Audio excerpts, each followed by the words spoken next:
is Grandpa Vito. Just finished his dinner. I had some shish kebab and I had that Chinese and Japanese. There's always food coming in this house, God bless. So I get up about 6 o'clock, 5:30, 6 o'clock out of my bed, and we come in here and have a real good meal. Everybody have them all for a big feast, big feast. I gotta face you. You tell the world what I am at this point, and I don't even know it. You know that? First time I'm wearing a beard in my life, so now I know. The mustache I grew in the 1970s. I haven't taken it off yet. Prior to that, I was a clean-shaven bit boy. I've enjoyed myself here a lot. I've never seen so many movies. That's a movie when they're in the 50s and 60s. Oh, I know that one. 80s and 90s. What was that? Fantastic, huh? Everything is fantastic. So what was it like to grow up in... What? What was it like to grow up in New York City?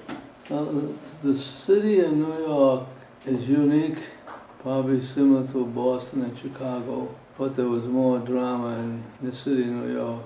It was the heart of the Depression, because when you have a depression, you have to buy things. Now, out in the suburbs, they can raise whatever they wanted. So the thing was to get food on the table, which was hard, it cost money. You had to have your clothes, and you bought that on the national welfare. So you worship the money, you didn't spend, and I can't get nothing. So it worked out. You got to learn to be real frugal. So we grew up on very small staples, like I don't know if I mentioned it. Macaroni was 2 cents a pound, milk was 3 cents a quart.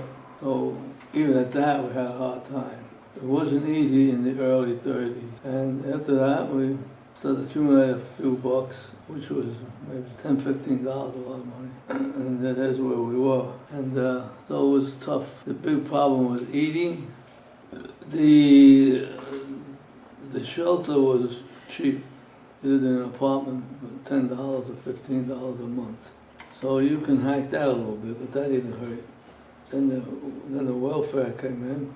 Like in the winter it was cold. You had to go down 3-4 blocks. It was a coal flat. They call it coal flats. In those days, one day they didn't supply any heat. You supplied all the heat with wood, coal, whatever you had. Me as a kid, I didn't know that. I figured the whole world lives like this. What's the big deal? You freeze, you get a little coal, you hang around a coal stove, keeps you a little warm for a while. And then when we go to bed, we would put all overcoats over. My mom and dad would put all the overcoats in the world to keep us warm. Because after that, the fire started going down. And boy, we were, at that time, the windows used to frost up. And we didn't know what was going on outside. You had to use your fingernail to scrape off some of the frost that was on the windows. And that's when you know, oh yeah, it's gonna snow, it's snowing. You don't dare open up a window, you freeze. So we're in that kind of mode where we really enjoyed it, not enjoyed, but it was survival, and that's all we looked at as a way of living. When that time of the year comes, you freeze. And that time, you get this and you get that. And all the time we would thank God He provided something for us. In those days you made the communion and confirmation in the Catholic schools. And most of the people around there were Catholics, so we went by the code of the church. Not that strict. We went on holidays, and when I was making my communion. It was a little bit in there of a spiritual ritual, so he didn't comprehend all what was going. He did some he did, some he didn't. But your world was extremely very simple. Any toys we got, like broken carriages, boy, that was a gem. Hey, you got a carriage, you got wheels on the axle. We could make a wagon, we could make this, we could make that. Always looking for scrap. just to make a toy. So it was, but we thought that was the way of life, living. We didn't think it was any different than anybody in the world. We knew the rich people when you looked at the movies. Say, man, what they got there? What's this? What's that? Because we never seen it. You've seen it only in the movies. The cowboy stories come out, boy, that was a thrill. I said, someday I'm going to visit that place with all those rocks. Wow, all those rocks, all that space. I said, that's going to be some experience. So that stuck in the back of my mind for a long time. And someday when I'm able to, I'm going out west. So that kind of made me inquisitive about the West because of that feature. And that's what brought me out to California. I wanted to see what I see when I was young, if it really was there or was it a facade. Potatoes in the can. When we had a fire out in the street, you would put the coals. Now the can was 8 inches long and 3 inches diameter. And we had a wire strung around, so we swing it and we'll have holes in it, so we breathe. And that's how we have fun, making a Mickey. We didn't buy too many potatoes. It was a lot of fun. It wasn't a struggle, it was fun. That's all we did, was trying to have fun, playing games. They related so many stories that I had about Brooklyn. I was happy there. A boy is always happy where he's got to do a little tinkering, getting this thing going, and that moving, that. We ate it with the crust that was with half charcoal. We thought that was the cat's banana. As long as you give a kid fire and a little bit of thing to cook, like we do camping now, that's how camping then. Most of the guys around the block were in my class. We were in a class of poverty. It's unbelievable how simple something can be, and yet you can love it. Big time Charlie, man. All right. There was one kid on the block, Andrew Amore. He was about 10, 11. He just loved it. He had a two-wheeler bike. I was jealous of him. Gee, you got a two-wheeler. Hey, Andrew, can I ride your bike a little bit? He was a great guy. Yeah, go ahead. Man, when I rode that two-wheeler bike, I go, oh, heaven, wow, look at that. It felt so good. Beat on a two-wheeler. But I was on a three-wheeler a long time. So it took me a long time to get a two-wheeler. At the time I did get one, the big one. When I was about 16. So that was my thrills I really had. I enjoyed the simple because I never had the simple, and the simple turned out to be big deals, man. We played a lot in the lots, they call it sand lots, and we all got engaged in games like playing marbles, kick the can, and no expensive games, $0 dollars. And we're happy as long as you give us space. You give us space out there, and we'll make something work. It was amazing the fun we had with nothing, but yet we made it feel like it was worth $1 million. The imagination of a young guy can't beat it. That's it, he's got it all together. So my boyhood days were simple and not really challenged the way you put up with your problems.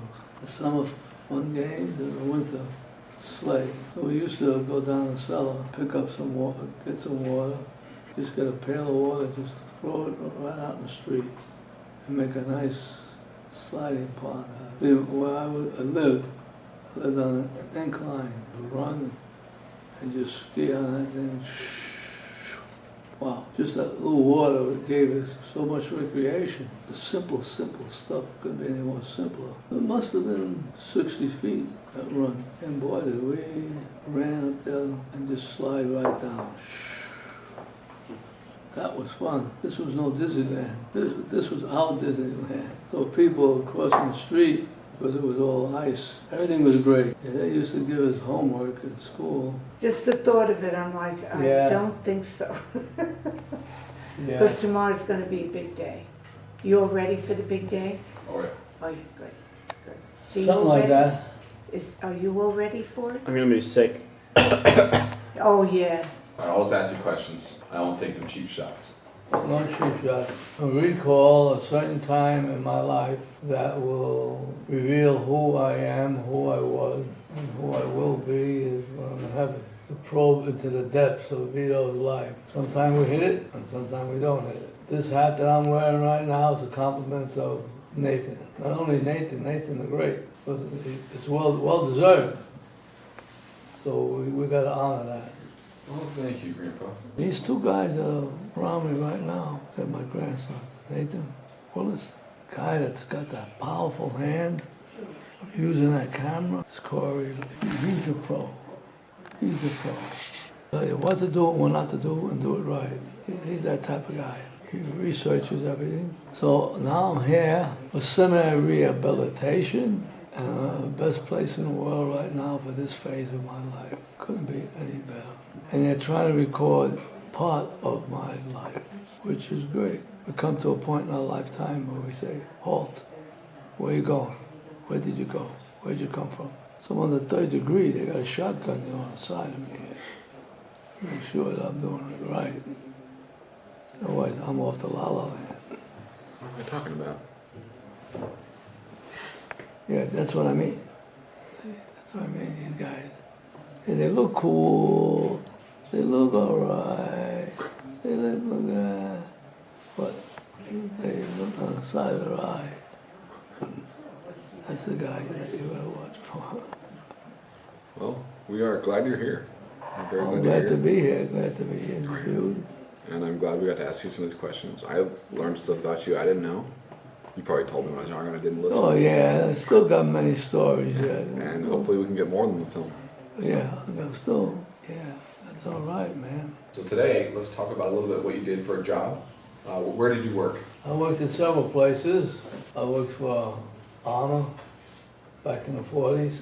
That was when the war was going on. And then from there, they laid me off and a lot of others laid off. Rockwell meter or National meter, seeing guys that were still in the shop, working at 1890 in the 90s. 18, it was a 19. And they were old timers, and they gave them 5 minutes to go to the. I worked for Armor again for a time. I worked for a meter place, water meter. Okay. The only water that was in New York, they didn't put a meter on your bill. They just ran a flat rate water. I worked there for a while, about 3.5 years, 4 years. And then I worked for, then I went to Armor. We were working on the tail end of a B-52 air control. We worked on some of that. We called it fire control. Then the job brought us out to California. They had to service some of the old equipment that we put on there and modify it up to the latest. So that's what brought me out to California. Oh, okay, cool. In California, I liked it, and then there was a big layoff there, and so I did, and I wound up working for Litton, then I worked for Omar House where they build auxiliary instrumentation. Auxiliary instrumentation? When you have instrumentation, you're monitoring the different programs that you got, see that they work according to what was put out by the engineers. So we did that, tweaked this and tweaked that. I worked for them 9 years, unbelievable. We made a lot of potentiometers and quite a few little gadgets. They had the LEM project at that time going up to the moon. So I was allowed to participate in that. We made these little units that went up with the LEM product. Two are probably up there yet, sitting on the moon, you know. They had a lot of houses making their own little inputs into the LEM product. Vehicle that was first one I had rolling around the moon. And they laid me off there. So when you in aerospace, you haven't got a steady job. Right. A friend of mine got me into, I got him in Stadium. Stadium and Gould were nearly the same. Stadium sounds better than Gould. I wound up there, wound up working there about 14 years. Oh, wow, okay. We were working on units. We got into the oil business. Really not, it was just a high sensor transducer pressure in inches of water. Inches of water, when I'm saying inches of water, flow, and you got a lot of pressure there. Oh. Then I wound up in the part of the department's instrumentation on the unit that we made. See if the instrument would repeat, and that's what we would do, and that's what the transducer was like. It was a differential in pressure. So a lot of measuring, a lot of calculating. Yeah, a lot, yeah.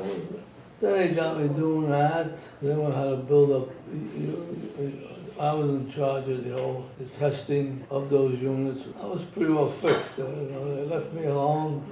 They said, Vito, we need this. When do you want it? I said, we need it now. You're getting it a month from today. You're not getting it now. When Vito does something, he does it right. He doesn't just chop it up. So they respected my terms. Getting the units done automatically, tested automatically. We would heat the unit up to 250 degrees Fahrenheit and then knock down to 20, 30 below zero. Then that was near the end of the work curve. I was 62 then. I'm going out. I said, no, I said, I'm tired. I'm bored. I don't want to keep looking at these stupid test instrumentation. And then I was left free at the bondage of the commercial workload. So that was the end of 10 o'clock in the morning till 10 o'clock at night. Oh yeah? That's a long day. That is. Remember that movie Case Open? No. The movie I was in? Oh yeah, okay. Yeah, I know that one. Yeah, that was a tough one for you too, huh? All right, Grandpa. So you told us a little about your work. You told us about how you're growing up.